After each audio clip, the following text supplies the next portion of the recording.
बहुत ज़्यादा chaotic, painful and negative environment constantly मिलता है बच्चे को, तो बच्चों में या तो नार्सिसिस्टिक टेंडेंसीज आएंगी या वो को डिपेंडेंट बनेंगे, दोनों में से एक की तरफ हो जाते हैं। तो इन केस ऑफ को डिपेंडेंट की को डिपेंडेंसी कैसे इंसान में डेवलप होती है उसकी बात करते हैं।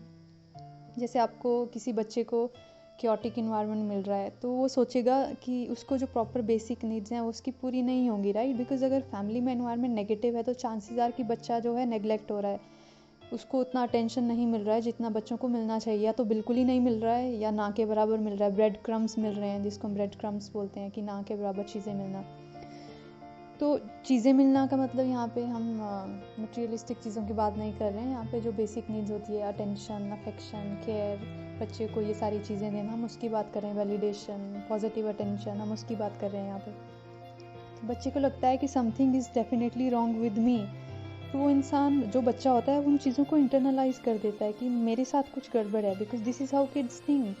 बच्चे ऐसे ही सोचते हैं। बच्चे जो है लॉजिक की लैंग्वेज नहीं समझते हैं उस एज में, तो उनको लगता है कि I am not good enough, इसलिए मेरे साथ ऐसा ट्रीटमेंट हो रहा है, मुझे इग्नोर किया जा रहा है, या मुझे ये चीज़ें नहीं मिल रही है। I am feeling unloved, I am feeling कि कोई मेरी केयर नहीं करता है, मेरी नीड्स जो है वो पूरी नहीं हो रही है, या अरे इसका मतलब कि मेरे में कुछ प्रॉब्लम है, मेरे में कुछ प्रॉब्लम होने की वजह से ये सब कुछ हो रहा है, and I am not good enough, इसलिए मुझे अटेंशन नहीं मिल रहा है। तो बच्चे के अंदर वुंड्स क्रिएट होना शुरू हो जाते हैं।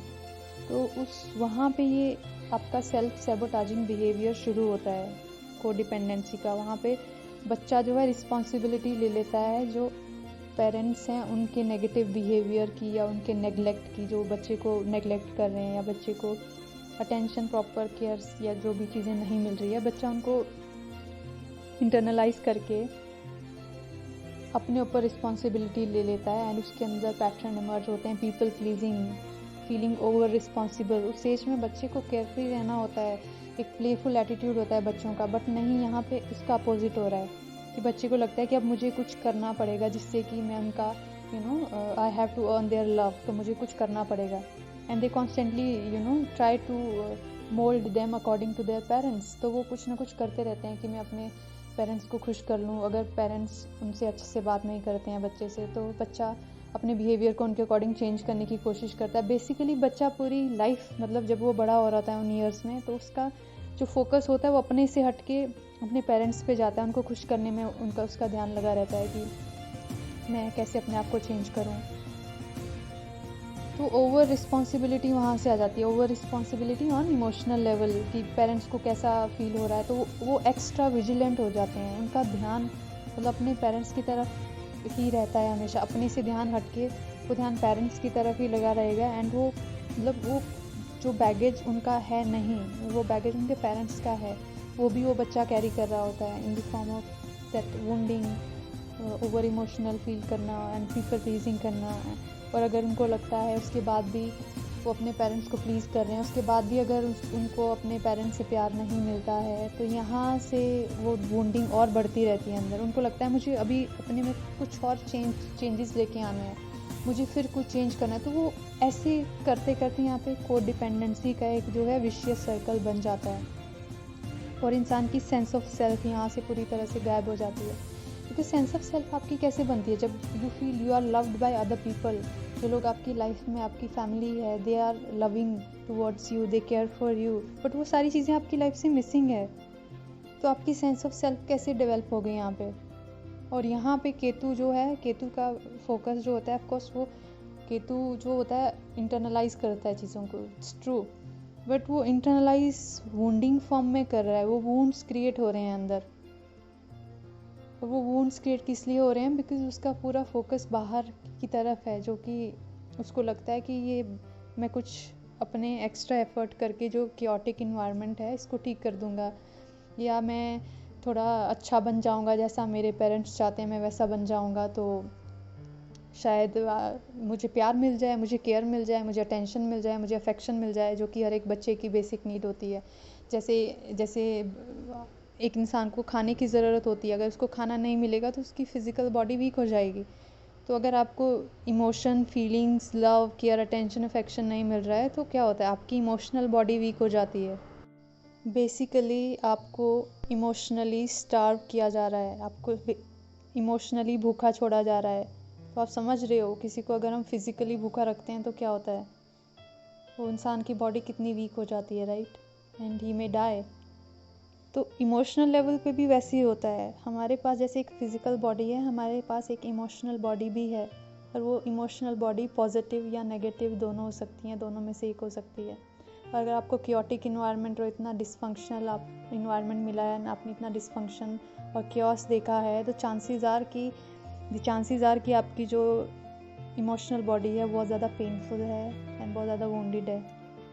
तो आपने देखा होगा कि जो केतु वाले लोग होते हैं उनको अकेले रहना क्यों पसंद होता है, because they feel overly responsible for others. They feel कि उनको दूसरों को प्रोटेक्ट करना है। ये यहाँ से पैटर्न इमर्ज हुआ होता है आपके बचपन से, जहाँ पे उनको लगा कि अगर उनको प्यार पाना है लाइफ में, अटेंशन, केयर, तो उनको कुछ करना पड़ेगा, उनको पीपल प्लीज़ करना पड़ेगा, जो लोग कहेंगे उनको वैसे ही ढलना पड़ेगा। तो उनकी तो अपनी कोई आइडेंटिटी बन नहीं पाती उस एज में, क्योंकि आइडेंटिटी तभी बनती है जब आपको प्रॉपर ये सारी बेसिक रिक्वायरमेंट आपकी पूरी होती है, तभी वहाँ आपसे बेस बनता है, तभी आप सीखते हो कि yes I have to love myself, I have to care for myself. But वो बेस आपको मिला ही नहीं होता है, आपको ये पता ही नहीं होता है कि how to love yourself, how to care for yourself on emotional level. क्योंकि आपको प्यार आउटर वर्ल्ड से, आपकी जो फैमिली से मिलना तो आपको नहीं मिलना है, वो मिसिंग है। सेंस ऑफ सेल्फ होता है एक हेल्दी ईगो जो डेवलप होता है बचपन से, जो आपके 3D वर्ल्ड में, इस अर्थ प्लेन में आपको ज़रूरी होता है सर्वाइव करने के लिए। पर जब उसकी फाउंडेशन ही नहीं बिल्डअप हुई है तो वो कैसे बनेगा, राइट। उनको अकेले रहना इसलिए पसंद होता है क्योंकि आसपास का जो इन्वायरमेंट होता है वो उनको इतना ओवरवेल्म करता है, क्योंकि उनके अंदर वो प्रोग्रामिंग, सबकॉन्शियस प्रोग्रामिंग बचपन से हो चुकी है कि आपको पीपल प्लीज़ करना है, आपको खुद को सेल्फ, मतलब एक सेक्रीफाइस करना होता है ना, खुद को सेक्रीफाइस कर देना है दूसरों के लिए। वो प्रोग्रामिंग उनकी बचपन में हो चुकी है और they can not help it, क्योंकि वो अपनी तरफ को देख नहीं सकते। उन्होंने पूरे चाइल्डहुड में और व्हेन ग्रोइंग अप उनका पूरा फोकस अपने फैमिली की तरफ था, फैमिली मेम्बर्स की तरफ था, जिन्होंने मतलब जो बेसिक नीड्स थी वो बच्चे को नहीं प्रोवाइड करवाई। एंड नेगेटिव इन्वायरमेंट या उनके ऊपर जो हो सकता है उनको बुली भी किया गया हो, और उनको मतलब बुली एंड ये सारी चीज़ें केतु से कनेक्टेड है। मतलब कि जो केतु वाला इंसान है उसने ये चीज़ें बहुत देखी होगी, बचपन में एक्सपीरियंस की होगी, जहाँ से केतु वाला इंसान जो होता है उसकी एनर्जी कॉन्ट्रैक्ट होना शुरू हो जाती है। एंड वो एनर्जी वाइज इतना कॉन्ट्रैक्ट हो जाता है कि उसके अंदर वही थिंकिंग शुरू हो जाती है कि I am nothing, I am nobody, I am not good enough, everybody is good enough and but I am not. ये प्रोग्रामिंग आपकी सबकॉन्शियस प्रोग्रामिंग है जो केतु वाला इंसान है। ये को डिपेंडेंसी है जहाँ पे you were at the mercy of other people. अब नार्सिसिज्म की बात करते हैं कि नार्सिसिस्टिक टेंडेंसीज बच्चे में कैसे आती है। जैसे जो केतु वाला इंसान होता है वो बहुत ज़्यादा एम्पैथिक होता है, ओवर एम्पैथिक होता है। तो उसके ओवर एम्पैथिक नेचर की वजह से जो बचपन में जब वो इतना ज़्यादा क्योटिक इन्वायरमेंट फेस करता है तो ही मतलब ओवर एम्पैथी की वजह से ही start feeling one with everyone, right.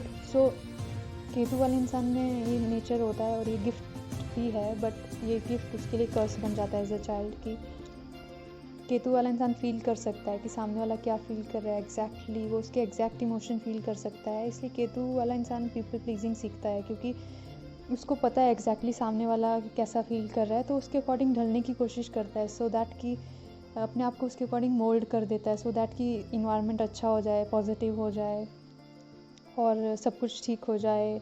कि अगर मैं सामने वाले की जो है दुख को दूर कर दूँ, या जो जैसा उसको पसंद है मैं वैसा बन जाऊँ, तो सब कुछ ठीक हो जाएगा। बेसिकली सामने वाले के साथ इमोशनल लेवल पे कम्प्लीटली जुड़ जाना, एक हो जाना, और उसका बैगेज भी खुद कैरी करना, वो काम है केतु का। केतु वाला इंसान मतलब यहाँ से को डिपेंडेंट वो इंसान बनता है, जो बच्चा होता है उसमें को डिपेंडेंसी ऐसे आती है, क्योंकि ओवरली रिस्पॉन्सिबल हो जाता है इमोशनल लेवल पे सबके लिए, क्योंकि ओवर एम्पैथी है उसमें। जो राहु वाला इंसान होता है एज अ चाइल्ड, वो क्या करता है कि जब वो इतना ज़्यादा पेनफुल इन्वायरमेंट देखता है, इतना ज़्यादा डिसफंक्शनल इन्वायरमेंट देखता है, तो वो क्या करता है, वो अपनी सेंस ऑफ सेल्फ को इतना सेपरेट कर लेता है, वो खुद को इतना सेपरेट कर लेता है इन्वायरमेंट से कि वो ऐसे बिहेव करता है जैसे उसके सामने कुछ पेनफुल चीज़ें हो ही नहीं रही है। मान लो आपके सामने कोई किसी को मान लो किसी के साथ बहुत बुरा बिहेव कर रहा है या किसी को मार रहा है या पीट रहा है, और आप ऐसे बिहेव करना शुरू कर दो जैसे कि आपके सामने कुछ हो ही नहीं रहा हो। मतलब आप एक उस इंडिफरेंस के स्टेट में आ जाओ जहाँ पे आप में मतलब ज़ीरो एम्पैथी है कि मुझे तो कुछ दिखा ही नहीं, मतलब जैसे कुछ हो ही नहीं रहा हो, and he is just having fun, he is just doing his things. वो राहु वाला जो इंसान है वो ऐसा मतलब पैटर्न उसके अंदर डेवलप होने लगता है अनकॉन्शियसली। वो ऐसा पैटर्न अपने अंदर डेवलप करता है कि मुझे फ़र्क नहीं पड़ता है, कि मुझे अपने पे ध्यान देना है और मुझे जो है आगे बढ़ना है। मुझे ये नेगेटिविटी या ये पेनफुल जो इन्वायरमेंट है ये नहीं फेस करना है, ये पेन मुझे नहीं देखना है, ये पेन मेरे लिए हैंडल करना बहुत मुश्किल है। सो अब मैं ऐसे बिहेव करूँगा जैसे ये पेन यहाँ पे है ही नहीं, जैसे ये पेन इस इन्वायरमेंट में एग्जिस्ट करती ही नहीं है। आपने एक स्टोरी सुनी होगी जहाँ पे एक कोई वुंडेड जो है घायल आई थिंक कबूतर होता है, एंड वो पड़ा होता है ज़मीन पे, एंड उसको बिल्ली खाने के लिए आ रही होती है, एंड कबूतर क्या करता है वो अपने जो है सर को ऐसे ज़मीन पे ऐसे गाड़ देता है जैसे कि उसने देखा ही नहीं कि बिल्ली आ रही है। अब इस कहानी से हमें क्या सीख मिलती है? जस्ट बिकॉज वो अपनी आंखें उस चीज़ पे बंद कर रहा है, क्या वो बिल्ली उसको नहीं खाएगी? वो खाएगी उसको, राइट?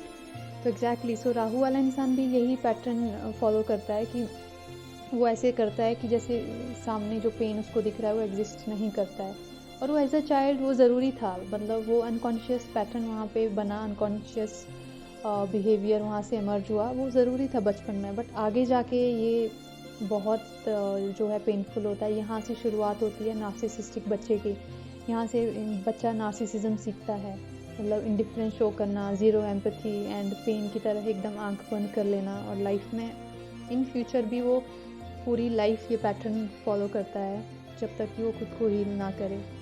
सो यहाँ पे चाहे हम राहु की बात करें चाहे केतु की बात करें, दोनों एक्सट्रीम लेवल पे चले जाते हैं अपने सर्वाइवल के लिए, और वो जानबूझ के नहीं करते हैं। वो डिफेंस मैकेनिज़्म होता है अपने आप को प्रोटेक्ट करने का पेन से। एंड दोनों के अपने अपने तरीके होते हैं, और दोनों के तरीके एकदम एग्जैक्ट अपोजिट हैं। एक ओवर एम्पैथिक है, दूसरे में ज़ीरो एम्पैथी है। एक जो है एक में बहुत ही ज़्यादा ईगो है एक्सट्रीम लेवल पे, राहु वाला जो इंसान है, और जो दूसरा है उसमें ज़ीरो ईगो है, मतलब उसमें ज़ीरो सेंस ऑफ सेल्फ है, उसमें ईगो एग्जिस्ट ही नहीं करता है। जो राहु वाला इंसान है वो मटेरियल वर्ल्ड में काफ़ी ज़्यादा जो है सक्सेसफुल होता है। जो केतु वाला इंसान होता है स्पिरिचुअल वर्ल्ड में या स्पिरिचुअलिटी में बहुत ज़्यादा वो सक्सेसफुल होता है या आगे होता है। नार्सिसिज्म या नार्सिसिस्टिक टेंडेंसीज बच्चे में तब भी आती है जब उसके आसपास का एनवायरनमेंट इतना ख़राब होता है। ऊपर से हमारी सोसाइटी की जो प्रोग्रामिंग है वो ये कहती है कि you have to earn money, you should have big house, big car, and मतलब कि आउटर जो चीज़ें हैं उन पे ज़्यादा फोकस होता है इंसानों का, राइट? ये सोसाइटी की प्रोग्रामिंग है। सोसाइटी में सब यही फॉलो करते हैं कि you should have a nice job and you should have lots of money. ये सोसाइटी की प्रोग्रामिंग है। तो जो पेरेंट्स होते हैं वो भी अपने बच्चों को यही सिखाते हैं। एंड जब एक बच्चा जो है वो अपने आसपास के इन्वायरमेंट को बहुत ऑब्जर्व करता है। ये बच्चों में एक नेचुरल टेंडेंसी होती है अपने आसपास के इन्वायरमेंट को ऑब्जर्व करने की, लोगों को ऑब्जर्व करने की। सो अगर बच्चे को जो है उसकी आउटर अचीवमेंट के लिए बहुत ज़्यादा जो है अप्रिशिएट किया जाता है, तो यहाँ से भी नार्सिसिज्म की टेंडेंसीज बच्चे में शुरू होती है। मतलब एक तो उसके आसपास का इन्वायरमेंट इतना क्योटिक है, उसको बेसिक जो नीड्स है उसकी वो पूरी नहीं हो रही है, लव, अटेंशन, अफेक्शन। ऊपर से उसको जो अटेंशन मिल रहा है वो अटेंशन सिर्फ जो है आउटर चीज़ों के लिए मिल रहा है। जो उसने आउटर हो सकता है वो बच्चा स्टडी में बहुत अच्छा हो या एक्स्ट्रा करिकुलम एक्टिविटीज़ में बहुत अच्छा हो, मतलब आउटर वर्ल्ड में, मटीरियलिस्टिक वर्ल्ड में वो बच्चा जो है काफ़ी आगे बढ़ रहा है। तो उसके लिए उसको अटेंशन मिलता है, मतलब उसको अटेंशन मिल रहा है आउटर चीज़ों के लिए। उसको नेचुरली मतलब बिना कुछ किए अटेंशन या अफेक्शन या केयर या लव नहीं मिल रहा है। तो बच्चा यहाँ से सीखता है कि अगर मेरे पास बहुत सारे पैसे होंगे या मेरे पास आउटर अचीवमेंट बहुत ज़्यादा होंगे या मटीरियलिस्टिक चीज़ें होंगी तो ही मुझे प्यार मिलेगा, या तो ही मतलब मेरी फैमिली या मेरे पेरेंट्स मुझे एक्सेप्ट करेंगे या मुझे अटेंशन देंगे या प्यार देंगे। तो यहाँ से भी नार्सिसिज्म की जो है शुरुआत होती है। यहाँ से बच्चे का जो है सबकॉन्शियस ऐसे पैटर्न बन जाता है, सबकॉन्शियस प्रोग्रामिंग बच्चे की बन जाती है कि मैं आउटर चीज़ें जब अचीव करूँगा तभी मुझे अटेंशन और अफेक्शन मिलेगा, क्योंकि तभी उनको मिलता है जब वो आउटर वर्ल्ड में चीज़ें अचीव करते हैं, उनको बहुत अप्रिशिएट किया जाता है। यहाँ से बच्चे में जो है over inflated sense of self, जिसको हम नार्सिसिज्म बोलते हैं, वो डेवलप होना शुरू हो जाती है।